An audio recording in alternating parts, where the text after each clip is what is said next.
ಬಳ್ಳಾರಿಯಲ್ಲಿ ಬಾಣಂತಿಯರ ಸರಣಿ ಸಾವು ಪ್ರಕರಣಕ್ಕೆ ಸಂಬಂಧಪಟ್ಟಂತೆ ಬಾಣಂತಿಯರಿಗೆ ಕೊಟ್ಟಂತ ಗ್ಲೂಕೋಸ್ ನಲ್ಲಿ ಏನಿತ್ತು? ಯಾಕೆಂದ್ರೆ ಅದು ಕಳಪೆ ಗುಣಮಟ್ಟದ ಗ್ಲೂಕೋಸ್ ಅನ್ನುವಂತ ಆರೋಪವನ್ನು ಮಾಡಲಾಗ್ತಾ ಇದೆ. ಬಾಣಂತಿಯರ ಸಾವಿಗೆ ಇದೇ ಪ್ರಮುಖವಾದಂತ ಕಾರಣ ಅನ್ನುವಂಥದ್ರ ಬಗ್ಗೆನೂ ಕೂಡ ಈಗ ಆಲ್ರೆಡಿ ವರದಿಯಲ್ಲಿ ಉಲ್ಲೇಖ ಆಗಿರುವಂತದ್ದನ್ನ ನೋಡ್ತಾ ಇದ್ವಿ.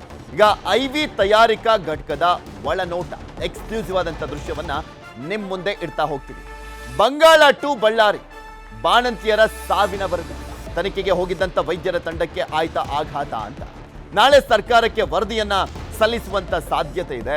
ಯಾರಿಗೆಲ್ಲ ಭೀತಿ ಎದುರಾಗುತ್ತೆ ಹಾಗಾದ್ರೆ ಅನ್ನುವಂತ ಪ್ರಶ್ನೆ ಇದೆ.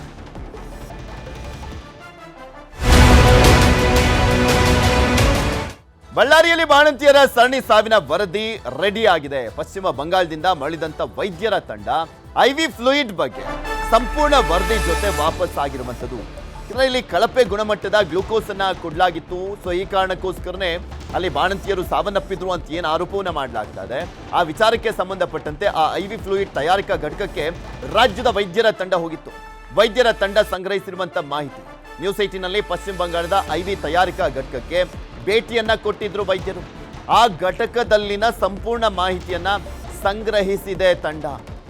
ಆ ಒಂದು ಫ್ಲೂಯಿಡ್ ಅನ್ನ ಯಾವ ರೀತಿಯಾಗಿ ತಯಾರಿಕೆ ಮಾಡಲಾಗುತ್ತೆ, ಅದು ಎಷ್ಟರ ಮಟ್ಟಿಗೆ ಕಳಪೆ ಆಗಿದೆ, ಸೊ ಈಗ ಏನು ಆರೋಪ ಕೇಳಿ ಬರ್ತಾ ಇದೆ ಆ ಆರೋಪಕ್ಕೂ ಸಂಬಂಧಪಟ್ಟಂತೆ ಹಾಗೆ ಈ ಒಂದು ಫ್ಲೂಯಿಡ್ ವಿಚಾರದಲ್ಲಿ ಏನಾಗಿದೆ ಅನ್ನುವಂಥದ್ರ ಬಗ್ಗೆ ಒಂದು ರಿಪೋರ್ಟ್ ಅನ್ನ ಕೊಡಲಿದ್ದಾರೆ.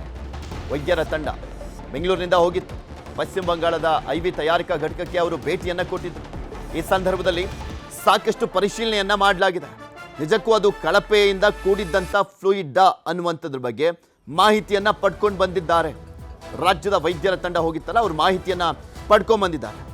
ಆ ವರದಿಯಲ್ಲಿ ಏನೇನೆಲ್ಲ ಉಲ್ಲೇಖ ಮಾಡಲಾಗುತ್ತೆ ಸರ್ಕಾರಕ್ಕೆ ಕೊಡುವಂತ ವರದಿಯಲ್ಲಿ ಅನ್ನುವಂಥದ್ದು ಈಗಿರುವಂತ ಕುತೂಹಲ.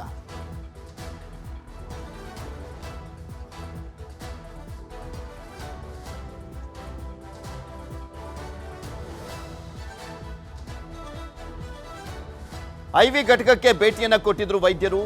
ಈ ಸಂದರ್ಭದಲ್ಲಿ ಸಾಕಷ್ಟು ಪರಿಶೀಲನೆಯನ್ನ ಮಾಡಲಾಗಿದೆ. ಇಡೀ ರಾಜ್ಯದಾದ್ಯಂತ ಸಾಕಷ್ಟು ಆತಂಕವನ್ನ ಸೃಷ್ಟಿ ಮಾಡಿದಂತ ಪ್ರಕರಣ. ಯಾಕೆಂದ್ರೆ ಆ ಒಂದು ಐವಿ ಫ್ಲೂಯಿಡ್ ಅನ್ನುವಂಥದ್ದು ಬರೀ ಬಳ್ಳಾರಿಗೆ ಮಾತ್ರ ಅಲ್ಲ, ರಾಜ್ಯದ ಹಲವು ಜಿಲ್ಲೆಗಳಿಗೆ ಇದೇ ಗ್ಲೂಕೋಸ್ ಅನ್ನ ಸಪ್ಲೈ ಮಾಡಲಾಗಿದೆ. ಸಾಕಷ್ಟು ಕಡೆ ಸಾವು ನೋವು ಸಂಭವಿಸಿರುವಂತ ವಿಚಾರದಲ್ಲೂ ಕೂಡ ಈ ಒಂದು ಗ್ಲೂಕೋಸ್ನ ಪಾತ್ರ ಇದೆ ಅನ್ನುವಂಥದ್ರ ಬಗ್ಗೆ ಸಾಕಷ್ಟು ಅನುಮಾನಗಳು ಕೂಡ ಇರುವಂಥದ್ದು. ಹಾಗೆ ಚರ್ಚೆಯನ್ನ ಕೂಡ ಹುಟ್ಟಾಕಿದೆ. ಒಂದ್ ಕಡೆ ಸರ್ಕಾರ ಕೂಡ ದಂಗಾಗೋಗಿದೆ. ನಾಳೆಯಿಂದ ಬೇರೆ ಅಧಿವೇಶನ. ಈ ವಿಚಾರ ದೊಡ್ಡ ಮಟ್ಟದಲ್ಲಿ ಚರ್ಚೆಗೆ ಕೈಗೆತ್ತಿಕೊಳ್ಳಿಕ್ಕೆ ವಿರೋಧ ಪಕ್ಷಗಳು ಕೂಡ ರೆಡಿ ಆಗಿರುವಂಥದ್ದು. ನಿನ್ನೆ ಬೇರೆ ಬಳ್ಳಾರಿಗೆ ದಿನೇಶ್ ಗುಂಡೂರಾವ್ ಹೋಗಿದ್ರು. ಅಲ್ಲಿನ ಜಿಲ್ಲಾಸ್ಪತ್ರೆ ವಿಮ್ಸ್ ಆಸ್ಪತ್ರೆಗೆಲ್ಲ ಹೋಗಿದ್ರು. ಹಾಗೆ ಸಾವನ್ನಪ್ಪಿದಂಥ ಬಾಣಂತಿಯರ ಕುಟುಂಬಕ್ಕೂ ಕೂಡ ಭೇಟಿಯನ್ನು ಕೊಟ್ಟು ಸಾಂತ್ವನವನ್ನ ಹೇಳಿ ಪರಿಹಾರವನ್ನ ಕೂಡ ಕೊಟ್ಟು ಬಂದಿರುವಂಥದ್ದು. ಇದು ದೊಡ್ಡ ಮಟ್ಟದಲ್ಲಂತೂ ಚರ್ಚೆ ಆಗೇ ಆಗುತ್ತೆ.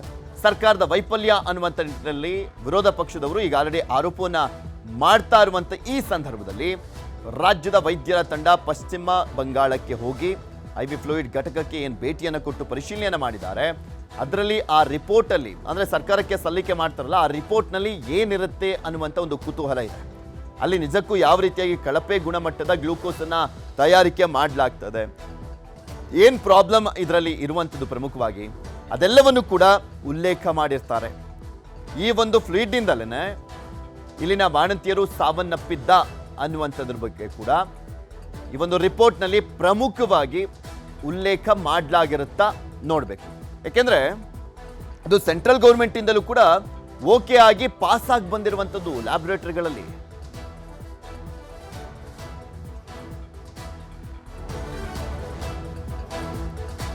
ಸೋಮವಾರ ರಾಜ್ಯ ಸರ್ಕಾರಕ್ಕೆ ವೈದ್ಯರಿಂದ ವರದಿಯನ್ನ ಕೊಡಲಾಗುತ್ತೆ. ವರದಿಯನ್ನ ಆಧರಿಸಿ ಲೋಪದೋಷಗಳ ಬಗ್ಗೆ ಮಾಹಿತಿಯನ್ನ ಕಲೆ ಹಾಕಲಾಗುತ್ತೆ. ಸೋಮವಾರ ರಾಜ್ಯ ಸರ್ಕಾರಕ್ಕೆ ವೈದ್ಯರಿಂದ ವರದಿಯನ್ನ ಕೊಡಲಾಗುತ್ತೆ. ವರದಿಯನ್ನ ಆಧರಿಸಿ ಲೋಪದೋಷಗಳ ಬಗ್ಗೆ ಮಾಹಿತಿಯನ್ನ ಕಲೆ ಹಾಕಲಾಗುತ್ತೆ. ವರದಿಯನ್ನ ಆಧರಿಸಿ ಇಲಾಖೆಯಿಂದ ಪ್ರಾಸಿಕ್ಯೂಷನ್ ಮೊರೆ ಕೂಡ ಹೋಗುವಂತ ಸಾಧ್ಯತೆ ಇರುವಂತದ್ದು. ರಾಜ್ಯದಲ್ಲಿ ಈ ಹಿಂದೆ ಈ ಔಷಧಿಯಿಂದ ಸಮಸ್ಯೆ ಆಗಿತ್ತಾ ಅನ್ನುವಂಥ ಪ್ರಶ್ನೆ ಕೂಡ ಇದೆ. ಬಾಣಂತಿಯರ ಸಾವಿನ ಕಾರಣ ತಿಳಿದು ಸರ್ಕಾರದಿಂದ ಕ್ರಮವನ್ನ ಕೈಗೊಳ್ಳಲಿಕ್ಕೆ ಮುಂದಾಗಲಾಗ್ತಾ ಇದೆ. ನ್ಯೂಸ್ 18ಗೆ ಆರೋಗ್ಯ ಇಲಾಖೆಯ ಪ್ರಧಾನ ಕಾರ್ಯದರ್ಶಿ ಹರ್ಷಗುಪ್ತಾ ಅವರು ಮಾಹಿತಿಯನ್ನ ಕೊಟ್ಟಿದ್ದಾರೆ. ಕ್ರಮವನ್ನ ಕೈಗೊಳ್ತೀವಿ ಅಂತ. ಇನ್ನು ಇದೇ ವಿಚಾರಕ್ಕೆ ಸಂಬಂಧಪಟ್ಟಂತೆ ಈಗ ಆಲ್ರೆಡಿ ಆರೋಗ್ಯ ಸಚಿವರು, ವೈದ್ಯಕೀಯ ಶಿಕ್ಷಣ ಸಚಿವರು, ಮುಖ್ಯಮಂತ್ರಿಗಳ ಹಾದಿಯಾಗಿ ಉಪಮುಖ್ಯಮಂತ್ರಿಗಳು ಎಲ್ಲರೂ ಕೂಡ ಮಾತನಾಡಿದ್ರು. ಕ್ರಮ ಕೈಗೊಳ್ತೀವಿ, ಈ ವಿಚಾರವನ್ನ ಇಲ್ಲಿಗೆ ಬಿಡೋದಿಲ್ಲ ಅಂತ. ಇನ್ನು ವರದಿ ಬಗ್ಗೆ ಪ್ರತಿಕ್ರಿಯಿಸಿರುವಂತ ಮುಖ್ಯಮಂತ್ರಿಗಳು ಈಗಾಗಲೇ ತಪ್ಪಿತಸ್ಥರ ವಿರುದ್ಧ ಕ್ರಮವನ್ನು ಕೈಗೊಳ್ಳಲಾಗ್ತಾ ಇದೆ, ವರದಿ ಬಂದ ಬಳಿಕ ಇನ್ನಷ್ಟು ಕ್ರಮ ಆಗುತ್ತೆ ಅಂತ ಹೇಳಿದ್ರು. ಒಂದು ಔಷಧಿ ಅದು ಸರಿ ಇಲ್ಲ ಅದರಿಂದ ಆಗಿದೆ ಅಂತಕ್ಕಂಥದ್ದು ಮಾಡಿ ಇವನ್ನ ಸಸ್ಪೆಂಡ್ ಮಾಡಿದ್ದು, ಡ್ರಗ್ ಕಂಟ್ರೋಲರ್ ಸಸ್ಪೆಂಡ್ ಮಾಡಿ ಅವ್ರು ಯಾರು ಔಷಧಿ ಸಪ್ಲೈ ಮಾಡಿದ್ರಲ್ಲ ಅವ್ರನ್ನ ಬ್ಲ್ಯಾಕ್ ಲಿಸ್ಟ್ಗೆ ಹಾಕಿದ್ದು. ಜೊತೆಗೆ ಒಂದು ಕಮಿಟಿ ಕೂಡ ಮಾಡಿದ್ದು, ಡೆವಲಪ್ಮೆಂಟ್ ಕಮಿಷನರ್ ಅಧ್ಯಕ್ಷತೆಯಲ್ಲಿ ಒಂದು ಕಮಿಟಿ ಕೂಡ ಮಾಡಿದ್ದು. ಅವರು ಒಂದು ವರದಿ ಕೊಡಿ ಅಂತ ಹೇಳಿದ್ದು. ಅವ್ರು ವರದಿ ಕೊಟ್ಟ ಮೇಲೆ ಯಾರು ತಪ್ಪಿತಸ್ಥಿದ್ದಾರೋ ಅವ್ರ ಮೇಲೆ ಕ್ರಮ ತಗೋತೀವಿ. ಈಗಾಗಲೇ ತಗೊಂಡಿದ್ದೀವಿ, ಇನ್ನು ಮುಂದೆನೂ ಕೂಡ ತಗೋತೀವಿ.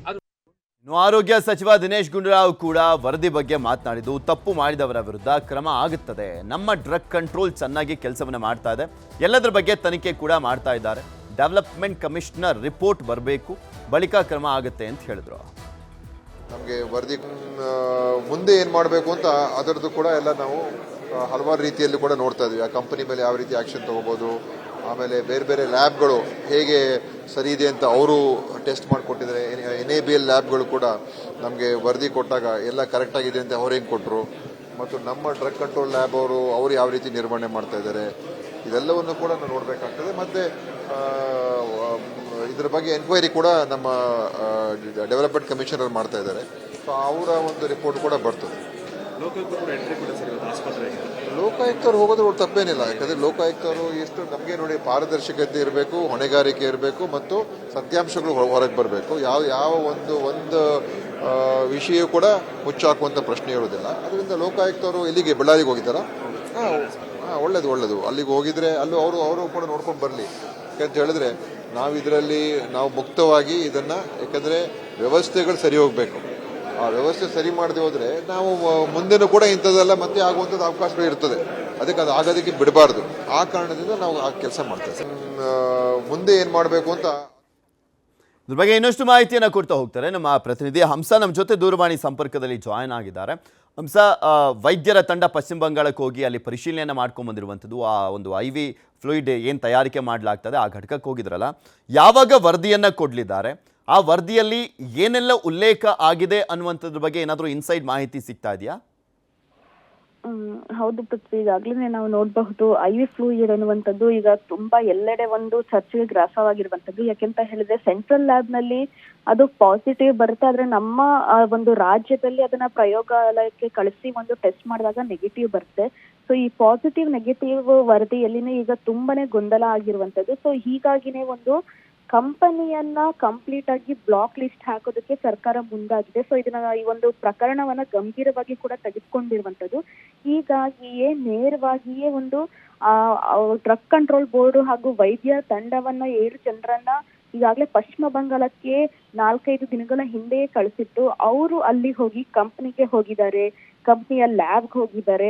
ಅಲ್ಲಿ ಯಾವ ರೀತಿ ಮ್ಯಾನುಫ್ಯಾಕ್ಚರ್ ಮಾಡಲಾಗುತ್ತೆ ಅಂದ್ರೆ ಜೊತೆಗೆ ಪ್ರಯೋಗಾಲಯದಲ್ಲಿ ಯಾವೆಲ್ಲ ಟೆಸ್ಟ್ ಗಳನ್ನ ಕೂಡ ಮಾಡಲಾಗುತ್ತೆ, ಮ್ಯಾನುಫ್ಯಾಕ್ಚರ್ ಮಾಡುವಾಗ ಇದಕ್ಕೆ ಏನೆಲ್ಲ ಬಳಕೆಯಾಗುತ್ತೆ ಅನ್ನುವಂಥದ್ದನ್ನ ಸಂಪೂರ್ಣ ವರದಿಯನ್ನ ತಂದಿದ್ದಾರೆ. ಹಾಗೆ ಸೆಂಟ್ರಲ್ ಲ್ಯಾಬ್ಗೂ ಕೂಡ ಹೋಗಿ ಒಂದು ಮಾಹಿತಿಯನ್ನು ಕೂಡ ತೆಗೆದುಕೊಂಡು ಬಂದಿರುವಂತದ್ದು. ಸೊ ಈ ವರದಿಯನ್ನ ಇವತ್ತೆ ಎಲ್ಲವನ್ನು ಕೂಡ ಸಿದ್ಧಪಡಿಸಿದ್ದಾರೆ.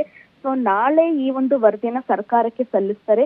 ಅಂದ್ರೆ ಪ್ರಮುಖವಾಗಿ ನಾವು ಇದರಲ್ಲಿ ನೋಡ್ಬೇಕಾಗಿರುವಂತದ್ದನ್ನ, ಇಲ್ಲಿ ಕಂಪನಿಯೇ ಒಂದು ಏನಾದ್ರು ಲ್ಯಾಬ್ ನ ವರದಿಯಲ್ಲಿ ಒಂದು ಫೇಕ್ ಏನಾದ್ರು ಮಾಡಿದ್ಯಾ, ಅಥವಾ ಸೆಂಟ್ರಲ್ ಲ್ಯಾಬ್ ಕೊಟ್ಟಿರುವಂತಹ ಒಂದು ಏನು ರಿಪೋರ್ಟೇ ಈ ರೀತಿ ಇದೆಯಾ ಅನ್ನುವಂಥದ್ದನ್ನು ಕೂಡ ಇದರಲ್ಲಿ ಕಂಪ್ಲೀಟ್ ಆಗಿ ಅದರಲ್ಲಿ ಏನೆಲ್ಲ ಒಂದು ಅಂಶಗಳು ಇದೆ ಅನ್ನುವಂಥದ್ದನ್ನು ಕೂಡ ಈಗ ವರದಿಯಲ್ಲಿ ಇರುವಂತದ್ದು. ಹೀಗಾಗಿ ಈ ಒಂದು ಪ್ರಾಸಿಕ್ಯೂಷನ್ಗೆ ಹೋಗೋದಕ್ಕೆ ಈಗಾಗಲೇ CM ಸಿದ್ದರಾಮಯ್ಯ ಅವರು ಕೂಡ ಒಂದು ದಿನೇಶ್ ಗುಂಡೂರಾವ್ ಅವರಿಗೆ ಒಂದು ಸೂಚನೆಯನ್ನ ಕೊಟ್ಟಿದ್ದಾರೆ. ಸೊ ಈಗಾಗಲೇ ಏನು ಈ ಹಿಂದೆಯೇ ಒಂದು ಬ್ಯಾಚ್ ಅನ್ನ ಬ್ಯಾನ್ ಮಾಡಲಾಗಿತ್ತು. ಈಗ 192 ಬ್ಯಾಚ್ಗಳಲ್ಲಿ ಈ ಹಿಂದೆ ಕೂಡ ತುಮಕೂರಲ್ಲಿ ಇದೇ ರೀತಿ ಇನ್ಸಿಡೆಂಟ್ ಆದಾಗ ಕಂಪ್ಲೀಟ್ ಆಗಿ ಈ ಒಂದು IV ಫ್ಲೂಯಿಡ್ ಅನ್ನ ಬ್ಯಾನ್ ಮಾಡಿದ್ರು. ಸೊ ಆಗ ಇವರು ಸೆಂಟ್ರಲ್ ಲ್ಯಾಬ್ಗೆ ಹೋಗಿ ಒಂದು ಕೋರ್ಟ್ ನ ಮೊರೆ ಹೋಗಿ ಕೋರ್ಟ್ ಇಂದ ರಿಲೀಸ್ ಅನ್ನ ತೆಗೆದುಕೊಂಡು ಬರ್ತಾರೆ. ಸೊ ಈಗ ಕೋರ್ಟ್ ಒಂದು ಕನ್ಸಿಡರ್ ಮಾಡುವಂತದ್ದು ಸೆಂಟ್ರಲ್ ಲ್ಯಾಬ್ ವರದಿಯನ್ನ ಮಾತ್ರ, ನಮ್ಮ ಸ್ಟೇಟ್ ಲ್ಯಾಬ್ ನ ವರದಿಯನ್ನ ಕನ್ಸಿಡರ್ ಮಾಡೋದಿಲ್ಲ. ಸೊ ಹೀಗಾಗಿ ಈ ಲ್ಯಾಬ್ ನ ವರದಿ ಏನಾಗಿದೆ ಅನ್ನುವಂಥದ್ದನ್ನ ಹೋಗಿ ಯಾವೆಲ್ಲ ಟೆಸ್ಟ್ಗಳನ್ನ ಮಾಡ್ಲಾಗಿತ್ತು. ಈಗ ಒಂದು ಡ್ರಗ್ ನ ಟೆಸ್ಟ್ ಮಾಡ್ತಾರೆ ಅಂದ್ರೆ 4-5 ರೀತಿಯಲ್ಲಿ ಒಂದು ಟೆಸ್ಟ್ಗಳನ್ನ ಮಾಡ್ತಾರೆ, ಅದು ಒಂದು ಈ ಒಂದು ಬಳಕೆಗೆ ಯೋಗ್ಯ ಅಂತ ಹೇಳೋದಕ್ಕೆ. ಸೊ ಎಲ್ಲ ಯಾವೆಲ್ಲ ಟೆಸ್ಟ್ಗಳನ್ನ ಮಾಡಿದ್ದಾರೆ ಅನ್ನುವಂಥದ್ದನ್ನು ಕೂಡ ಈಗ ವರದಿಯಲ್ಲಿ ಅಧಿಕಾರಿಗಳು ತೆಗೆದುಕೊಂಡು ಬಂದಿರುವಂತದ್ದು. ಸೊ ಈ ಒಂದು ವರದಿನ ಸಂಪೂರ್ಣವಾಗಿ ಇವತ್ತು ಸಿದ್ಧಪಡಿಸಿ ನಾಳೆ ಒಂದು ಸರ್ಕಾರಕ್ಕೆ ಸಂಪೂರ್ಣವಾಗಿ ಹೋಗಿದ್ದಾಗ ಏನೆಲ್ಲ ಆಗಿತ್ತು, ಏನೆಲ್ಲ ಒಂದು ಇನ್ಫಾರ್ಮೇಶನ್ ತೆಗೆದುಕೊಂಡಿದ್ದೀವಿ ಅನ್ನುವಂಥದ್ದನ್ನ ಕೊಡ್ತಾರೆ. ಸೊ ಈ ಒಂದು ವರದಿ ಕೊಟ್ಟಂತಹ ಬೆನ್ನಲ್ಲೇ ನಾಳೆಯಿಂದನೇ ಒಂದು ಪ್ರಾಸಿಕ್ಯೂಷನ್ ಅಂದ್ರೆ ಕಾನೂನಾತ್ಮಕ ಹೋರಾಟ ಮಾಡೋದಕ್ಕೆ ಕಂಪನಿಯ ವಿರುದ್ಧ ಎಲ್ಲಾ ರೀತಿಯಾದಂತಹ ಒಂದು ಸಿದ್ಧತೆಯನ್ನು ಕೂಡ ಈಗಾಗಲೇ ಮಾಡ್ಕೊಂಡಿರುವಂತದ್ದು. ಸೊ ಈ ಹಿನ್ನೆಲೆಯಲ್ಲಿ ಈಗಾಗಲೇ ಈ ಹಿಂದೆ ಕೂಡ ಒಂದು ಆರೋಗ್ಯ ಇಲಾಖೆ ಪ್ರಧಾನ ಕಾರ್ಯದರ್ಶಿ ಹರ್ಷ ಗುಪ್ತಾ ಅವರು ಕೂಡ ಒಂದು ಸೆಂಟ್ರಲ್ ಲ್ಯಾಬ್ ಜೊತೆಗೆ ಏನು ಈ ಒಂದು ಕಂಪ್ನಿಗೂ ಕೂಡ ಪತ್ರವನ್ನ ಬರೆದಿದ್ರು. ಇದರಲ್ಲಿ ಕಂಪ್ಲೀಟ್ ಆಗಿ ಮೆನ್ಷನ್ ಕೂಡ ಮಾಡಿದ್ರು, ಈ ಪಾಸಿಟಿವ್ ನೆಗೆಟಿವ್ ವರದಿ ಹೇಗೆ ಅನ್ನೋದನ್ನ ನಮ್ಗೆ ಸ್ಪಷ್ಟಪಡಿಸಿ ಅಂತ.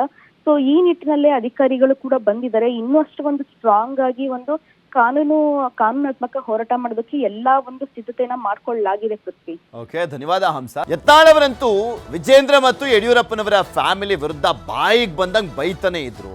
ಹೈಕಮಾಂಡ್ ನೋಟಿಸ್ ಅನ್ನ ಕೂಡ ಕೊಡ್ತು. ಶಿಸ್ತು ಸಮಿತಿಯ ಮುಂದೆ ಹೋಗಿ ಮಾತನಾಡಿದ್ದು ಕೂಡ ಆಯ್ತು. ಅವ್ರು ಏನೇನೆಲ್ಲ ರೀಸನ್ಸ್ ಗಳನ್ನ ಕೊಡ್ಬೋದಿತ್ತು ಅದೆಲ್ಲವನ್ನೂ ಕೂಡ ಕೊಟ್ಟು ಬಂದಿದ್ದಾರೆ. 6 ಪುಟಗಳ ಒಂದು ಕಾರಣಗಳನ್ನ ಕೊಟ್ಟು ಬಂದಿದ್ದಾರೆ. ಅದಾದ್ಮೇಲೂ ಕೂಡ ಸೈಲೆಂಟ್ ಆಗಿದ್ದಾರೆ ಯತ್ನಾಳ್. ನೋ, ಮತ್ತೆ ಅದೇ ರೀತಿಯಾಗಿ ಅದೇ ರಾಗ ಅದೇ ಹಾಡು ಅನ್ನುವ ರೀತಿಯಲ್ಲಿ ಮಾತನಾಡ್ತಾನೆ ಬರ್ತಾ ಇದ್ದಾರೆ. ಬಾಯಿಗೆ ಬಂದಂಗೆ ಮಾತನಾಡ್ತಾನೆ ಇದ್ದಾರೆ. ಯತ್ನಾಳ್ ವಿರುದ್ಧ ಮಾತ್ರ ಇನ್ನೂ ಕ್ರಮ ಕೈಗೊಂಡಿಲ್ಲ.